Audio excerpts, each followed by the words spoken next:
ഈ കുട്ടിയുടെ ഒരു പ്രശ്നമായിട്ട് സുമയ്ക്ക് നീതി ലഭിക്കാൻ വേണ്ടി ഞങ്ങൾ മുട്ടാത്ത വാതിലുകളില്ല, കാണാത്ത പോലീസ് ഓഫീസർമാരില്ല. പക്ഷേ അപ്പോഴാണ് മോസ്റ്റ് വാണ്ടഡ് എന്ന പ്രോഗ്രാമിനെ പറ്റി അറിഞ്ഞത്. എന്താ കുട്ടി പ്രശ്നം?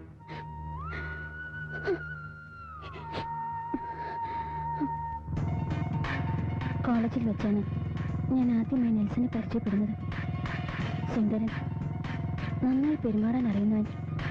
പരിചയപ്പെടൽ പ്രേമത്തിലേക്ക് വഴിപിടിച്ചു. അങ്ങനെ ഇരിക്കും ഒരു ദിവസം ഞങ്ങളൊരു പിക്നിക്കിന് പോയി.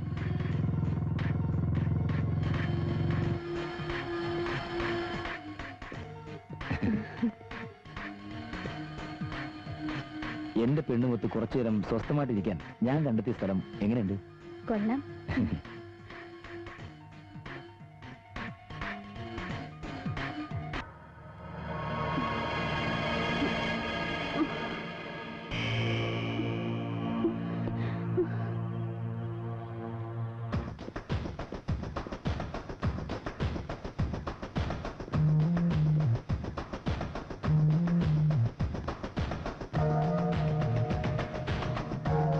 ജീവിക്കണോ മരിക്കണോ എന്നതായിരുന്നു എന്റെ മുന്നിലുള്ള ഏറ്റവും വലിയ ചോദ്യം. ആത്മഹത്യ ചെയ്യാൻ ഭയമായിരുന്നു. അതുകൊണ്ട് ഞാൻ മരിച്ച് ജീവിക്കാൻ തന്നെ തീരുമാനിച്ചു. സംഭവിച്ചതെല്ലാം ആരോടും പറയാതെ എന്റെ മനസ്സിൽ തന്നെ കുഴിച്ചിട്ടു. പക്ഷെ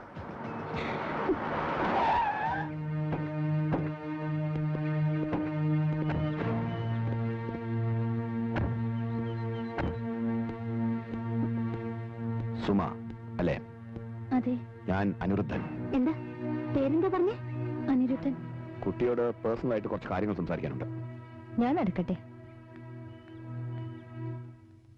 സ്ലീപ്പിംഗ് ബ്യൂട്ടി ഞാൻ പ്രൊഡ്യൂസ് ചെയ്ത ഏറ്റവും പുതിയ കാസറ്റാണ്.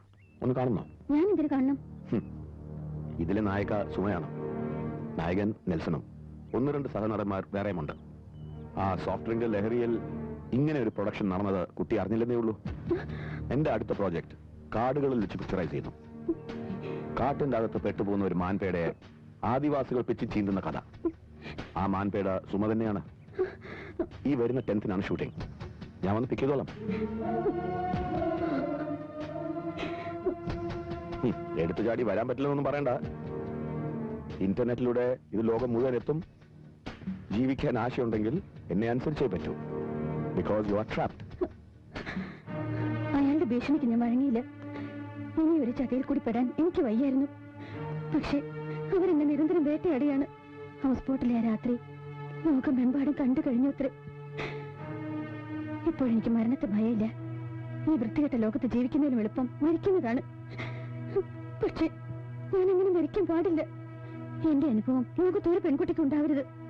ചരിത്രത്തെ വിൽപ്പന ചിലക്കാക്കുന്ന എല്ലാ പുരുഷന്മാരോടും എനിക്ക് എന്റെ ജീവിതം കൊണ്ട് പകരം വീട്ടണം. കുട്ടി സ്നേഹിച്ച നെൽസൺ ഇപ്പൊ എവിടെ ഉണ്ടാവും? ഞങ്ങളുടെ കോളേജിൽ പുതിയൊരു ഇരക്കായി വല വിരിച്ച് അയാൾ അവിടെ തന്നെ കാണും. ആൾതാമസമില്ലാത്ത പഴയ വീടാക്കി മാറ്റാൻ ഇയാൾ ഒരുപാട് പാടുപെട്ടു.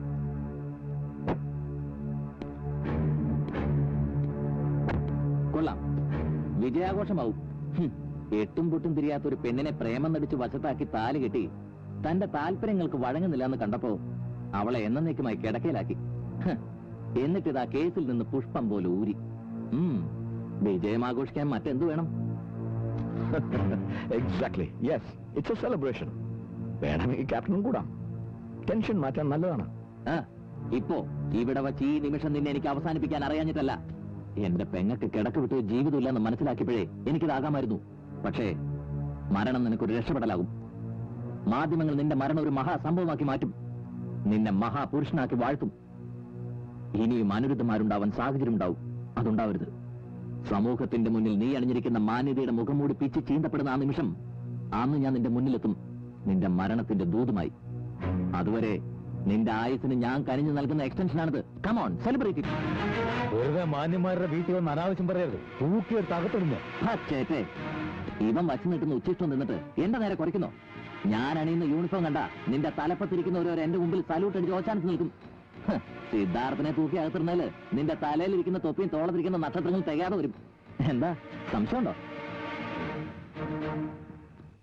ഒരു മിലിറ്ററിക്കാരന്റെ അച്ചടക്കത്തിന്റെ ഭാഗമായി കൂട്ടിയാൽ മതി. നിനക്കൊരു മുന്നറിയിപ്പ് തരാനാ വന്നത്. നിന്റെ നാളുകൾ എണ്ണപ്പെട്ടു കഴിഞ്ഞു. ഒരു നിയമത്തിന് ഞാൻ നിന്നെ വിട്ടുകൊടുക്കില്ല. എന്റെ സിന്ധുവിന്റെ കണ്ണിൽ നിന്നൊഴുകുന്ന ഓരോ തുള്ളിക്കും നിന്നെ കൊണ്ട് ഞാൻ കണക്ക് പറയിക്കും. ഓർത്തു. അങ്ങനെ പോയാലോ? മാറി. ഇവനെ പോലുള്ള ദാസന്മാരെ എപ്പോഴും കൂടെ കൊണ്ട് നടക്കണം.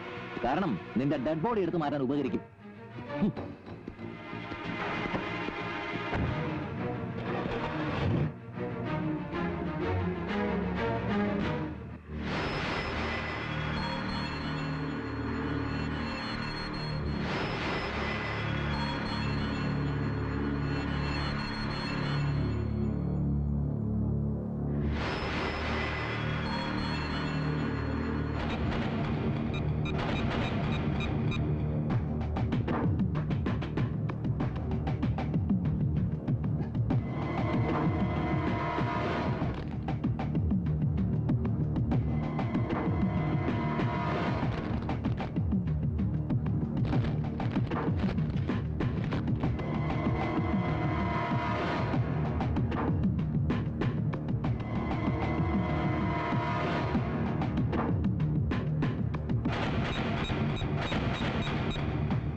അതിനുശേഷം അവരെന്നെ നിരന്തരം വേട്ടയാടുകയായിരുന്നു.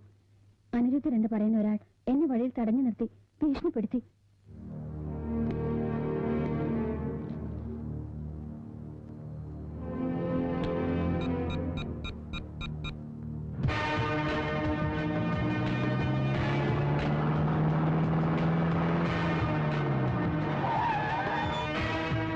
എവിടാ തന്നെ മോള്? വിളിക്കോളെ. ഞാനിവിടെ ഉണ്ട്. ആ, ഇപ്പഴാ എനിക്ക് നിന്നെ പിടികിട്ടിയത്.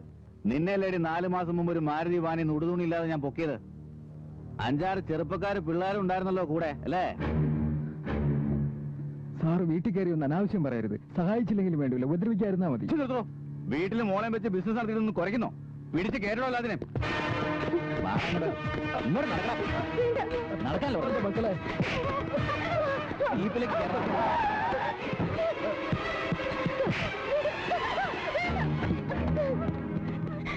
ആ, കറക്റ്റ് സമയത്ത് എത്തിയല്ലോ. Media journalist most wanted miss Neena Cherian. ഞാനിവിടെ അച്ഛനും മകളും കൂടി പട്ടാപ്പോലെ നടന്നൊരു വ്യഭിചാരശാല റേഡിയാൻ വന്നതാ. അല്ല, ക്യാമറ എടുത്തില്ലേ? നല്ല ബോൾഡായിട്ട് TV കൊടുക്കാമായിരുന്നു. നല്ല ബോൾഡായിട്ട് നിങ്ങളുടെ പടം ഞാൻ TV കാണിക്കും. ഇപ്പോഴല്ല, പിന്നീട്. അന്ന് പക്ഷേ ഈ തലയിൽ തൊപ്പി കാണുമെന്നോ സംശയം. ഒരു സർക്കിളിന്റെ തൊപ്പിയൊക്കെ ഞാൻ വിചാരിച്ചാലും തെറിപ്പിക്കാൻ കഴിയും. നിർത്തലിന്റെ കവലപ്രസംഗം. എന്റെ മുമ്പിൽ നിന്ന് പ്രകടനം നടത്തിയ ഇടിച്ചിന്റെ കൂമ്പുവാട്ടി കളയും. പെണ്ണാണെന്ന് ഞാൻ നോക്കില്ല. എന്താ സാർ തല്ലാത്തത്? തല്ല് പറ്റില്ലല്ലേ? നീന ചെറിയനെ തല്ലാനൊങ്ങുന്ന കൈയൊന്ന് വിറയ്ക്കും. കാരണം ഞാൻ കളിക്കുന്ന പേന കൊണ്ടാ. ലാത്തി കൊണ്ട് കുത്തിയ നോവാത്തിടം പോലും പേന കൊണ്ടൊന്ന് പൂറിയ വേദനിക്കും.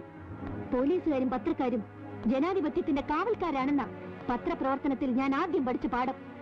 ഒരു കാവൽക്കാരൻ വഴിപിഴച്ച് ജനാധിപത്യത്തെ ജനങ്ങളുടെ മേളിൽ ആധിപത്യമാക്കി പ്രവർത്തിക്കുമ്പോൾ മറ്റേ കാവൽക്കാരന് അടങ്ങിയിരിക്കാനാവില്ലല്ലോ. അതുകൊണ്ട് ഒരു ചെറിയ വാർണിംഗ് തന്നതാ. പ്രയോജനം ഉണ്ടാവില്ലെന്ന് മനസ്സിലായി. നീ ചെയ്യാവുന്ന ചെയ്യടി, കാണട്ടെ. ഞാൻ ചെയ്യാൻ പോകുന്നത് എന്താണെന്ന് അറിയണോ നിങ്ങൾക്ക്? ഇന്ത്യൻ പീനൽ കോഡ് അനുസരിച്ച് ഇമ്മോറൽ ട്രാഫിക് പിടികൂടാനുള്ള അധികാരം DYSP റാങ്കിൽ കുറയാത്ത ഒരു ഉദ്യോഗസ്ഥനാണുള്ളത്. സാധാ സർക്കിളായ തോമസ് ജോസ് സുമി എന്ന പെൺകുട്ടി അറസ്റ്റ് ചെയ്ത് കേസ് ചാർജ് ചെയ്യാൻ DYSP റാങ്കിലുള്ള ഉദ്യോഗസ്ഥനെ അന്വേഷിച്ച് ഇന്നലെ രാത്രി ഉറക്കമൊഴിച്ചത് ഞാൻ അറിഞ്ഞു. എവിടെ കിട്ടാൻ? സാറിന് അറിയില്ലെങ്കിലും സാറിന്റെ താല്പര്യമുള്ളവർക്കറിയാം. നീന ചെറിയൻ ഏറ്റെടുത്ത കേസിൽ ഇത്രയും ചീപ്പ് നമ്പർ ഇറക്കിയാൽ ചീഞ്ഞു നാറുവെന്ന്. രാമേശ്വരത്ത് തീർത്ഥക്കുളത്തിൽ 101 മുങ്ങി നിവർന്നാലും ആ നാറ്റം പോവില്ലെന്ന്. നട്ടലുണ്ടേന് ഇവിടെ അറസ്റ്റ് ചെയ്യും സാറേ. പിന്നെ സാറ് പറഞ്ഞതുപോലെ ക്യാമറയും കൊണ്ടുവന്ന് നല്ല ബോൾഡായിട്ട് ഷൂട്ട് ചെയ്യാം. കളഞ്ഞിട്ട് വാടോ. അല്ല സാറേ, അറസ്റ്റ് തേങ്ങാ കൊല.